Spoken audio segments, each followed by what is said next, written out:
السلام عليكم ورحمة الله وبركاته سيتين صاحبتي ما في عنتين adduunka nin adduun joogo aragti maxaa ku maalaaba maqli jirteen aniga waxaan arkay oo u taagnaa markii aan maxaa la dhahaa ani aan shaqayn jiray waxaan u shaqayn jiray duqooshinka u shaqayn jiray marka naag oo ingiriis oo duqi gurigeeda aan tegi jiray waxaa darbiga ugu dhagan laba eeg sawiradood oo kala duwan markaasaan waxaan dhahay sawiradaanetod adiga maalaheed eeyahan markaas waxay tiri haa laakiin sawir lee ma ahan maxaa dhacayaa ere sawirka waxbaa ka dambeeyo maxaa ka dambeeyay tiri eygeygii markii oo dhintay oo la duugaaye caadi ma loo duugin waa la soo gubay dambastii waa ka soo dardaarmay waxaan dhahay dambasta eygeyga u baahanahay dambasta eygeyga in la siiyo aan rabaa waa ka soo dardaarmay tiri dad badanaa waxaa ku dhaca qalad oo dambas kale la siiyey marka ani ma rabo inaa maxaa la dhahaa oo ey kale dambastiis la isiiyo waa ka soo dardaarmay inaan ogahana u sheegay si ay iyagana iskaga taxadiraan oo eygeyga la siiyaan marka eygeyga dambastiisa wuxuu ku jirtaa sawirka gadaashiis saa marka u fiiriyo sawirka intaasoo kale oo la egyahay gadaashiisa gadaala sanduuq yaroo dheer lagu suubiyey eyga lafihiisa lasoo gubay wuxuu ugu jiraa sawirkeeda gadaashiisa ugu jiraa haddana sawir kale oo weyn intuu yaallaa eygii kale labaad dhintay gadaashiisa maxaa aan dhahay saas u yeeshay markaase waxay tiri waxaa saas u yeelay aad iyo aad ayay u jeclaa marka maadaama iga dhinteen oo eyga da-diisan ay yar tahay oo maxaa la dhahaa dhowr sanale uu joogaa 10 xoogaa sanale oo adduunku noolaanaya tiri eyga marka waxaan rabaa inuu ila joogo inta adduunku noolaha eygeyga oo meesha ugu dhex jiro cajiibaan dhahay waaye warkeeda iska yeelo iska baxay laakiin waa kasoo yaabay marka sheekadeena maantaan gelaynaa marka sheekada maanta waxay ku socotaa nin la yidhaahdo David oo la degan America California degan hooyadiis iyo aabihiis oo la degan yahay ninkan waa nin weyn wuxuu qabaan meesha dadka lagu gubo waddankaaneetud dadka waxay juus gareeyaan laba shay amba qofka inay gubtaan oo lacag yar ay tahay 600 waaye amba qofka inay dugtaan markii ugu dambeysay aan maqlay waxay ahayd 4,000 baan inay ku dugtaan markii ingiriiska la joogo marka macnaheedu waxaa waaye lacagta dugitaanka aad u sareysaa lacagta gubitaankana raqiis waaye yacni 3,400 u dhexayso qofka inaad dugtid amba qofka inaad maxaa la dhahaa gubtid marka waxaa u furneed hooyadiis aabihiis sanooyin badan si xataa lagu soo koriyey waxaa u furneed meesha dadka lagu gubo marka dadkaa loo keenaa maalintii hal meed way gubaan hal meed ka badan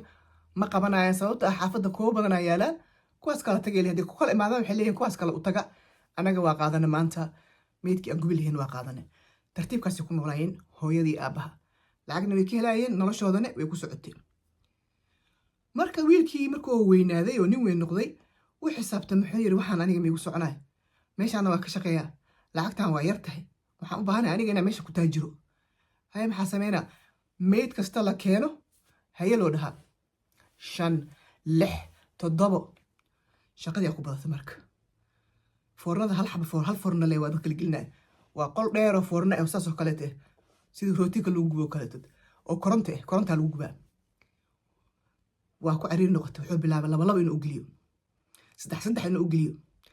labadii saacadoodba 2 saac ay gubaysaa labadii saacadoodba wuxuu gelinayaa 3 4 5 6 10 inuu geliyo bilaabay ala itixaal ninkii wuuba ka sii daro wuxuu bilaabay inuu maxaa la dhahaa soo fikir haddana oo keeno inuu baxo online oo ka raadiyo suuqa madow oo lagu iibiyo ibn aadamka korkooda marka wuxuu bilaabay dadka maskaxdooda wadnahooda kiliyaha waxay ku jira calooshooda qofkii u baahan suuqyo madow baa jiro online ah kaasoo wuxuu bilaabay inuu haddana kusii gadgado meeshii calaa itixaal ninkii lacagta way isdhashay lacagta way badatay wuxuu iibsaday guri wuxuu iibsaday gaari ninkii waa isbedelay xaafadda marka waxaa la degan dadki kale ay tartanka iskula jireen oo maxaa la dhahaa iyagana sanooyin badan ay gubayaan dadka gubi jireen meesha ala degan waxay ka yaabeen ninka lifestylekiis waa isbedelay ninka waa laga yaabay ninkii oo kala kacay oo lacag iyo adduunyo meeloo kala geeya waaye waxaa la yiri ninkaa in lasoo fiiriyo waaye adiga ninkii waa soo kontarooleen ninkii waxay arkeen inuu qalad ku nool yahay mid oo ayaga tartan kula jiray oo tiim la dhahaay asigana magaciisa kiyaa ninkii dabagalay wuxuu soo ogaaday ninkii in oo maxaa la dhahaa oo ninkaanitud oo qalad ku jiro oo adduunyo qasooyo oo dad badan wada gubooyo markuu ogaaday ninkaanitud ninkan asig waa baxay wuu baxay ninkii cazumay tiimkii cazumay kaali imaa wuu yiri markuu cazumay isku raaceen raashinku wuxuu ugu daray sunta lagu dhimanayay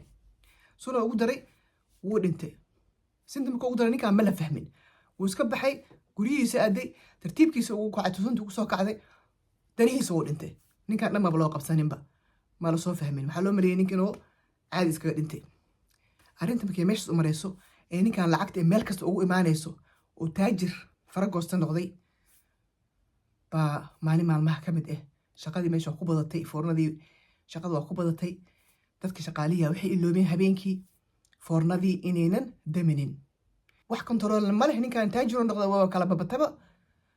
gurigii dab leh ha qabsado gurigana guri eega degii ma ah waa meel gooni ah u subsadeen waa maxan dab uu qabsaday kombaniga dhan waaba gubtay calaa iti xaal ninkii lacagtiisii wixiisi insurance u soo celisay dadkan waxaa wax kasta ay galaan insurance ku jiraan wuxuu sameeyey marka hooyadiis aabihiis oo la tashtay wuxuu yiri sheekada waa weyneynaynaa shirkad weynaan gadanaynaa company weyn meelihii oo maxaa la dhahaa waxa lagu soo bin jiray oo magaalada ka baxsan baan iibsanaynaa foornooyinka waa badanaynaa marka bashbash iyo barwaaqa sii badanayso hayay dheheen shirkadii weyneed oo gatay magaalada ka baxsan foornooyinka waa sii badiyey dadkii magaalada joogay waxaa lagu keenayaa meel kasta waxaa lagu keenayaa meedkii wuu qaadanaa wuxuu diidaya male wuu qaadanaa leh xaafadda waxaa u dhow marka nin ka shaqayn jiray dagaalka labaad adduunka ka shaqayn jiray oo askartii hore ahayd waayeel ah baa dhinac ka degan meel dheer ka degan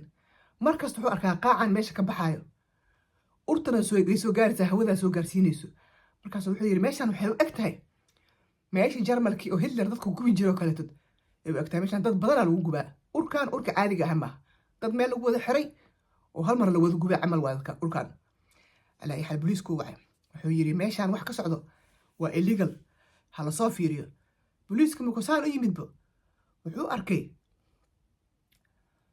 meeshiyooba waxa la sheegaya ay run tahay oo dadkii oo maxaa la dhahaa la qayaanayo qofkii sugaya inuu qofkiisa loo gubo oo dambastiisii dhalo yar loogu soo shubo ama caag yar dhoob yar oo la siiyo dambastiisa maba la siinayo waxaa la siinayaa qayaano 100 qof meel lagu wada gubay nasiibkaa wixii kugu soo aado adeeg ku taalaa dadkii waaba la qayaanoyaa ayagana dhoobkooda inay ku shubtaan guri geystaan meel ka saartaan waxay u malayaan aabaheed iyo hooyadood aabahood iyo hooyadood ma aha waa dadkii wadanka dhan la wada gubay dambastooda oo laysku wada qasqasay bay gurigooda geystaan calaa ay taxaal ninka qayaanada uu subiyey dadkaas sitad oo maxaa la dhahaa oo lu gooyey oo lacagta ka qaaday intaasana uu sameynayay waa la kaxeeyey maxkamadaa la saaray 25 sano berisna lagu cabay waxaa la geeyey gaashiro 25 sano jeelaa la geeyey hooyadii aabaha waayeelka ahaa idinkan waxaa la yidhi waxaan markay dhacayin inaad joojisiin ahayd maana joojin mana soo sheegin marka idinka 3 sano iyo 8 bilood ayagana lagu cabay gaashiro marka dhinaca gubitaanka waxay u maleeyaan dadkan markii qof la gubo inuu ka fakanayo maxaa la aboor inuu ka fakanayo oo aboor cunaynin oo naftiisa bis way dhamaatay wuu dhintay qofkan wadnaha wuu istaagay ma sii noolaan karo haddii la gubo kale intad maxaa la dhahaa wax loo qabsanaynin ma oga ayaga in dib laysku soo celinayo oo maxaa la dhahaa xisaabtan ay taalo haluu gubay ama lagu gubin xisaab inay taalo qofka markuu dhinto waxaa la dhahay nafta lagu soo celinaa marka hore reerkii saas bay arrintooda ku dhamaatay oo maxaa la dhahaa dhinaca gubitaankana wadamadan sharciga ka yahay qofka in la gubo lacag yar ay baxsanayaan iyo ama qadka qaarkood diin ahaan ay u aaminsan yihiin saasay maxaa la dhahaa ay dadkooda u gubaan alxamdulilah shukr rabbi alcaalamiin nimcada oo islaamka ilaahayna siiyey maanta waxaan rabay intaas inaan la wadaago aad iyo aad u mahadsantihiin jazaakum allahu khayr rabbi subxaana watacaala waxaan ka baryaynaa naxariistiisa waasace jannada firdows calaa kuwii oo ugu naxariisto inaan noqono annagana aan dadaalno assalaamu calaykum waraxmatullahi wabarakaatu